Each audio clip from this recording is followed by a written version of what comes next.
হেন্দুৰক অপমান যুৱতীৰ। এবাৰ কলিয়াবৰত সৃষ্টি হয় উত্তপ্ত পৰিস্থিতি।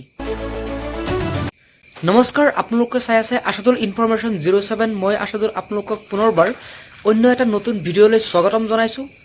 তো বন্ধু বান্ধৱীসকল, ভিডিঅ'টো আপোনালোকে প্ৰত্যেকেই শ্বেয়াৰ কৰি দিয়ক, কাৰণ এইবাৰ এজন যুৱতীয়ে অসমৰ যিটো নেকি হিন্দুৰ তাক অপমান কৰিছে। চ' বলক ভিডিঅ'টো আৰম্ভ কৰোঁ। এবাৰ কলিয়াবৰত তিনিআলিত এজন যুৱক,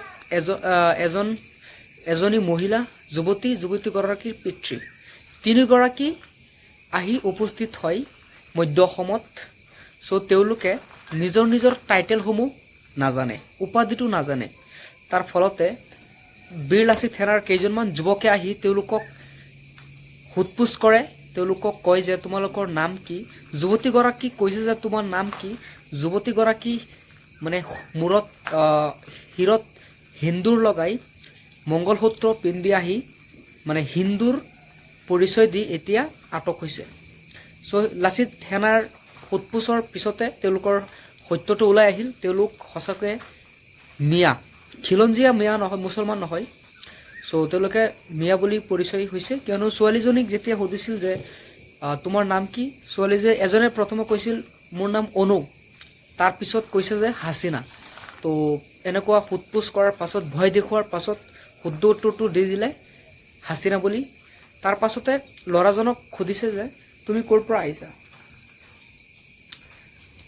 তো ল'ৰাজনে ক'লে যে হিন্দীত কৈছে मैं कुचबिहार से आया हूँ, तो उसको वो मेरा बीवी है, तो मुझे कुछ पता नहीं। एक मालिक ने मेरे को बोला तुम्हारा बहू को सिंदूर लगा के जाओ, बाद में तुम लोगों को सिंधु बोल के कुछ नहीं करेगा।